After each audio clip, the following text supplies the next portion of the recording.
The smell of burnt coffee always reminds me of the morning my life ended. Not the physical end, but the end of the bus I had spent 8 years building. My name is Mark. I'm 35, a man who has spent his entire adult life ensuring things don't collapse. I've always been the one who calculates the weight, the pressure, and the hidden fractures in everything around me. Ironic, isn't it? I could spot a hairline crack in a support beam from 50 yards away, but I couldn't see the canyon-sized rift forming in my own marriage to Anna. Anna was 33, with a laugh that sounded like wind chimes and a way of tucking her hair behind her ear that still made my heart skip. We had Emma, our 5-year-old firecracker of a daughter, and a house in the suburbs with a lawn I mowed every Saturday like clockwork. I was content. I was the guy who looked at his wife across a crowded room and thought, I won the lottery. Our life was a series of comfortable, predictable rhythms: Sunday pancakes, Friday movie nights, and the quiet murmur of the evening news. The hook didn't come in the form of a scream or a dramatic confession. It was a Tuesday. The rain was drumming a rhythmic, dull beat against the windowpane, creating a gray, claustrophobic atmosphere. Anna was late, again. Project launch, she had texted. I was cleaning out the pockets of her beige trench coat before taking it to the dry cleaners. My fingers brushed against a small, thermal paper slip buried in the lining. A receipt from a high-end boutique hotel downtown. 2 cocktails. 1 chocolate-covered strawberry plate. Time stamp, 3 p.m. The same time she had called me to say she was stuck in a grueling, mandatory meeting and couldn't even stop for lunch. I stood there in the silent kitchen, the light flickering slightly, the hum of the refrigerator suddenly sounding like a deafening roar in my ears. My thumb traced the faded ink of the receipt until the edges curled. It was a tiny piece of paper, barely 3 inches long, but as I held it, I felt the structural integrity of my entire world begin to give way. I looked at our wedding photo on the mantel, Anna's eyes bright with a promise I realized I might have been the only one keeping. The silence of the house felt heavy, pregnant with the weight of what I had just found. Then, the front door clicked open, and the cold draft of the rainy night rushed in. Mark operates within a psychological framework of structural stability. He views his marriage not as a living, shifting entity, but as a completed project guaranteed by the load-bearing walls of time and shared parenting. His reality is built on the assumption that transparency is the default state of a long-term partnership. The discovery of the receipt represents a catastrophic failure in his internal blueprint. The contrast is sharp, the expectation of a mundane, loyal Tuesday versus the reality of a calculated, midday betrayal. This moment shatters his cognitive dissonance. He can no longer ignore the minor tremors he likely felt but suppressed. His immediate silence and sensory hyperfocus on the refrigerator's hum indicate a state of acute psychological shock, where the brain attempts to process a reality that contradicts 8 years of established truth. The following weeks were a masterclass in atmospheric pressure. I didn't confront her that night. When she walked through the door, smelling of the rain and that musky, unfamiliar scent, I simply folded the receipt and tucked it into my wallet, a lead weight against my hip. I watched her. I became a ghost in my own home, observing the woman I thought I knew through a lens of cold, clinical suspicion. Our routine used to be a dance. We'd wake at 6:30 a.m. to sound of Emma jumping on the bed. I'd handle the breakfast rush, Anna would check her messages. But the dance had changed. Now, Anna's phone was a permanent extension of her hand. It was always face down on the granite counter. When it buzzed, she didn't just glance at it, she shielded it with her body, a subtle, protective hunch of her shoulders that screamed secret. Her movements were sharp, hurried, as if she were constantly running out of time. "You're home late a lot lately, Anna," I said one evening, my voice carefully leveled as I watched her stir a glass of wine. The overhead light caught the sharp lines of her cheekbones, casting long shadows across her face.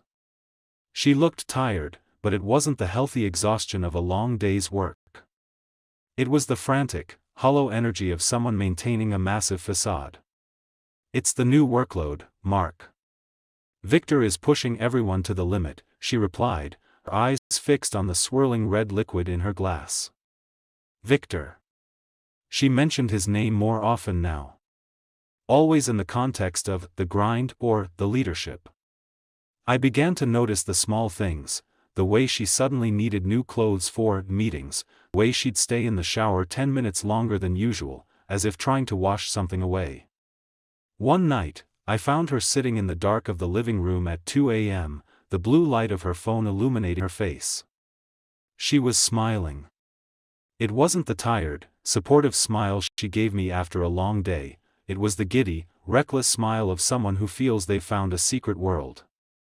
When she saw me standing in the doorway, the smile vanished instantly, replaced by a sharp mask of irritation. "Why are you sneaking up on me?" she snapped, her voice trembling with a defensive edge. "I wasn't sneaking. I live here," I said softly. The air between us felt heavy and charged, like the moments before a lightning strike. The house, once our sanctuary, now felt like a stage where we were both playing roles in a play that had already turned into a tragedy. I realized then that the woman in front of me was a stranger wearing my wife's skin. In this stage, Anna's behavior serves as the primary diagnostic tool for the relationship's decay. Her actions, the phone shielding, the nocturnal screen time, and the aggressive defensiveness, are classic indicators of a shifting loyalty. Psychologically, she is already decoupling, creating an emotional fortress where Mark is no longer a partner, but an intruder. Her use of Victor's name is a fascinating slip. In her mind, Victor has become the center of her emotional gravity, and she can no longer completely excise him from her speech. Mark's reaction is one of observational paralysis. He is gathering data but is too terrified of the final conclusion to act. This section highlights the micro-betrayals, the small lies and shifts in body language that erode trust long before the physical affair is even confirmed. I called David. If anyone could talk me off the ledge, it was the man who had seen me through my father's funeral and my first major career setbacks.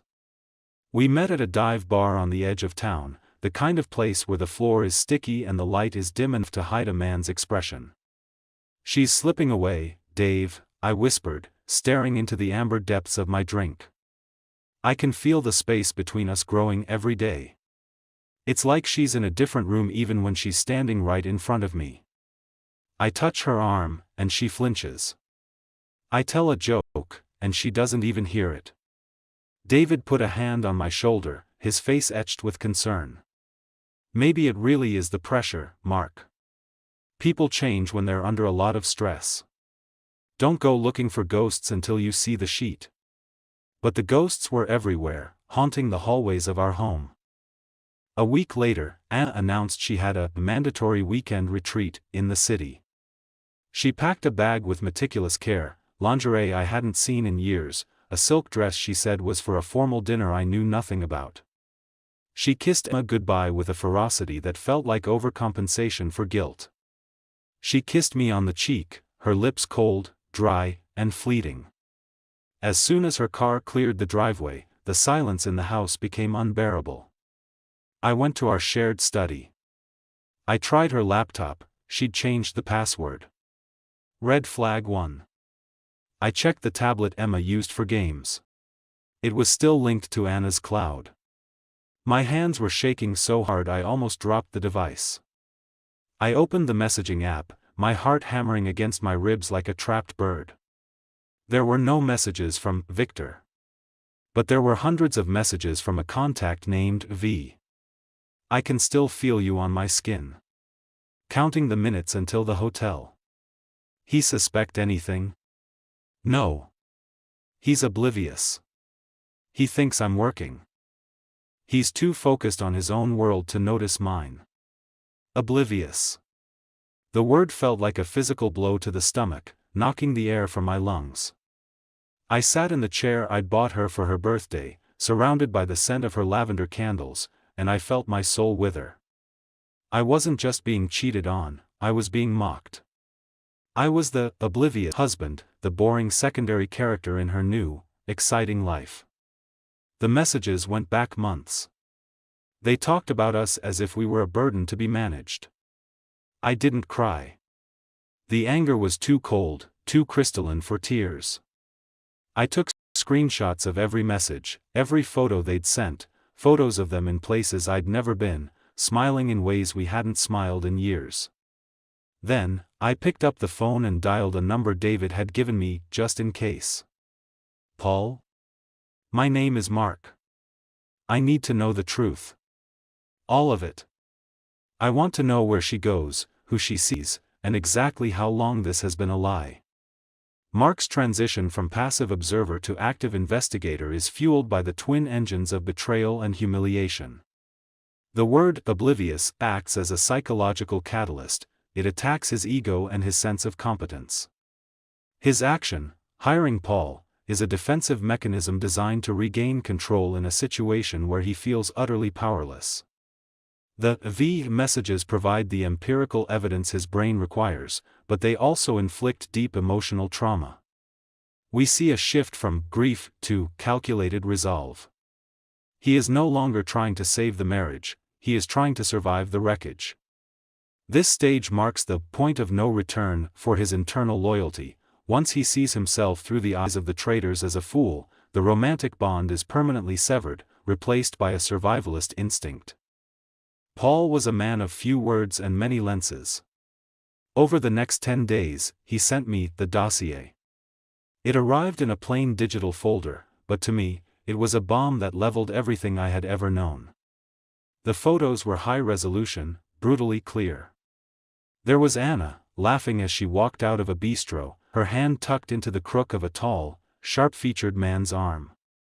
Victor. He looked exactly like the kind of man I wasn't, reckless, expensive, and unburdened by the weight of a mortgage or the daily grind of a long-term partnership. In the photos, Anna looked younger. She looked lighter. One photo showed them in a park, sitting on a bench hidden by low-hanging willow branches.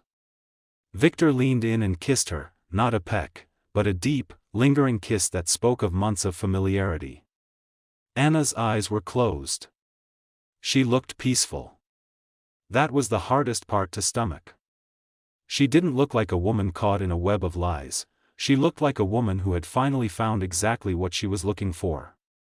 Paul's report was meticulous, a cold timeline of my replacement. Tuesday, 6 p.m., subject met Victor at the Onyx. Friday, 8 p.m., subject entered residence at 402 Maple Street, Victor's apartment. Subject exited at 6 a.m. Saturday. I spent those days going through the motions like a machine. I made Emma's lunches, cutting the crusts off the bread just the way she liked. I went to my meetings and stared at my work until the lines blurred into Anna's face. I sat across from her at dinner and listened to her talk about her boring day, watching the way she lied with such practiced, effortless ease. It was chilling. She'd look me in the eye and ask how my day was while the ghost of another man's touch was still visible to me in the way she carried herself. I met with Julia Carter, a lawyer with eyes like flint and a mind like a razor. "Don't tell her yet," she warned, her voice steady. "We need to secure the accounts. We need to document the neglect. We need to protect Emma. If you blow up now, you lose the high ground. Stay calm. Stay quiet." So, I waited. I lived in a house of mirrors, pretending to be the happy, oblivious husband while holding the images of my wife's infidelity in my pocket like a weapon. The psychological toll was immense. I started losing weight. My hands shook when I tied my shoes. Every time she touched me, a hand on my shoulder, a casual brush of her arm, I felt a jolt of pure, unadulterated revulsion that I had to swallow back down. The final piece of the puzzle came when Paul tracked them to a weekend getaway at a cabin 3 hours away. A cabin we used to visit when Emma was just a baby. The place where we had carved our initials into the porch. That was it. The desecration of our memories was the final straw. I wasn't just losing my wife, she was systematically destroying our history.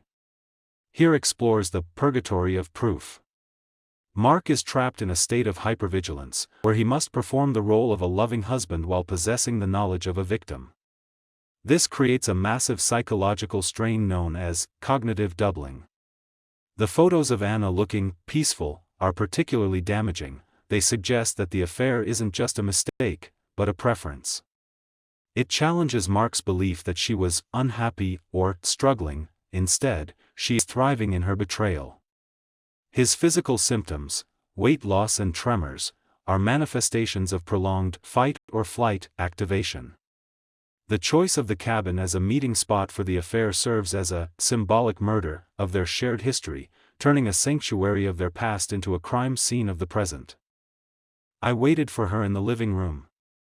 It was Sunday night, 9 p.m. Emma was safely asleep at my mother's house. The house was silent, save for the ticking of the clock on the wall, a sound that felt like a countdown to an explosion. When Anna walked in, she was humming a tune I didn't recognize. She looked radiant, sun-kissed from her retreat in the mountains. She dropped her bag by the door and saw me sitting in the dark, the only light coming from the street lamp outside. "Mark? You scared me. Why are the lights off? Is everything okay?" I didn't speak. I reached out and turned on the lamp. On the coffee table sat a neat stack of photographs, high resolution and undeniable. On top was the photo of her and Victor on the porch of our cabin. She froze. The color drained from her face so fast it was like watching a candle blow out. For a long, agonizing minute, there was only the sound of our breathing, hers shallow and ragged, mine slow and heavy. "What is this?" she whispered, though she knew exactly what it was.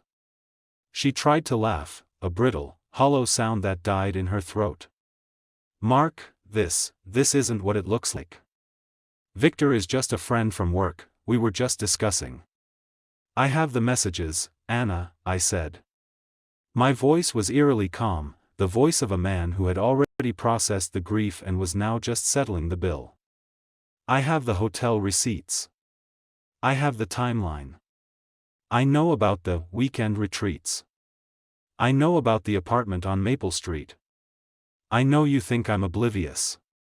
She collapsed into the armchair, her face buried in her hands. The denial broke, replaced by a torrent of excuses that felt like sandpaper.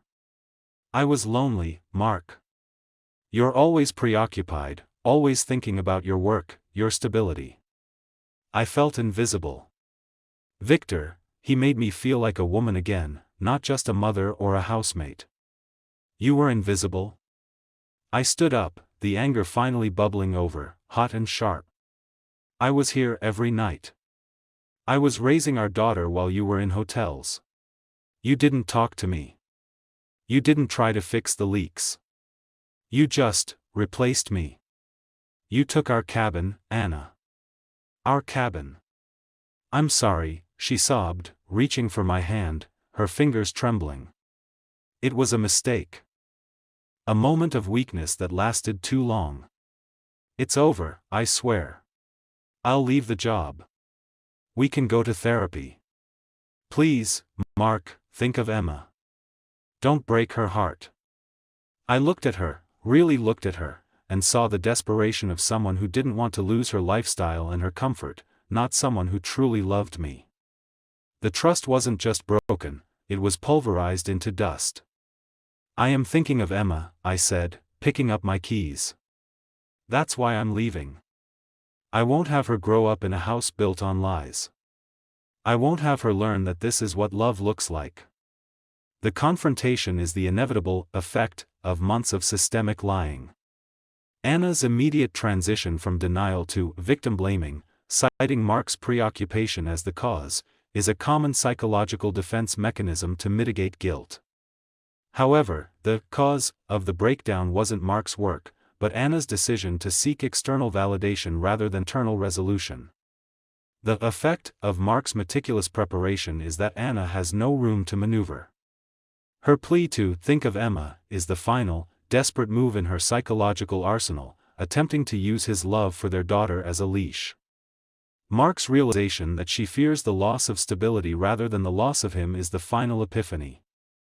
The legal process was a slow, agonizing unweaving of two lives that had been stitched together for nearly a decade. Julia Carter was a shark, ensuring that the house was sold and the custody was fair and firm.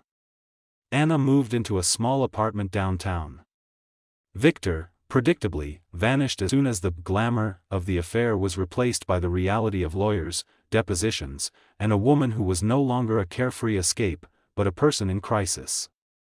I moved to a two-bedroom apartment near the park. For months, the silence was deafening. I'd wake up in the middle of the night reaching for a space that was empty, my heart momentarily forgetting the betrayal before the memory came rushing back like a flood. But then, the light began to change. I started hiking. I needed to be where the air was thin, the paths were steep, and the world felt vast enough to swallow my pain. It was on a trail in Colorado, the sun setting behind the jagged, snow-capped peaks, that I met Sophie. She was a photographer, capturing the way the light hit the aspen trees in autumn.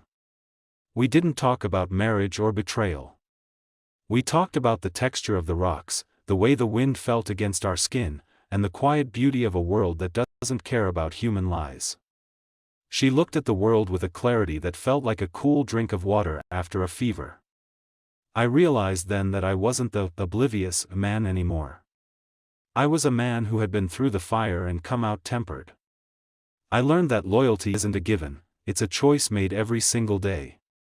I learned that my value wasn't tied to Anna's ability to see it or her decision to discard it. Last week, Emma stayed with me. We built a bridge out of blocks on the living room floor. "Is this one strong, Daddy?" she asked, pointing to the central pier. "The strongest part is where it was broken and mended, Emma," I told her, kissing the top of her head. "It means it knows how to hold weight. I don't know what the future holds. I don't know if I'll ever fully trust with the same naive abandonment again. As I look out at the horizon, I don't see a collapse. I see a new foundation.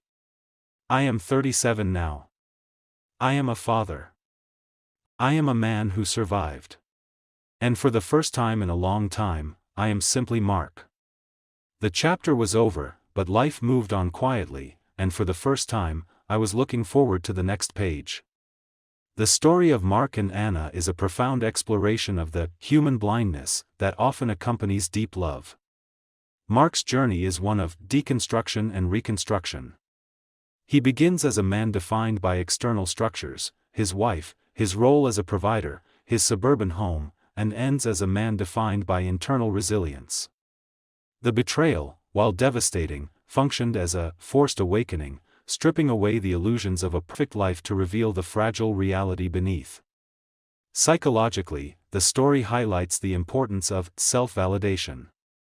Mark's growth occurs when he stops seeing himself through Anna's lens of oblivious husband, and starts seeing himself as an individual capable of survival.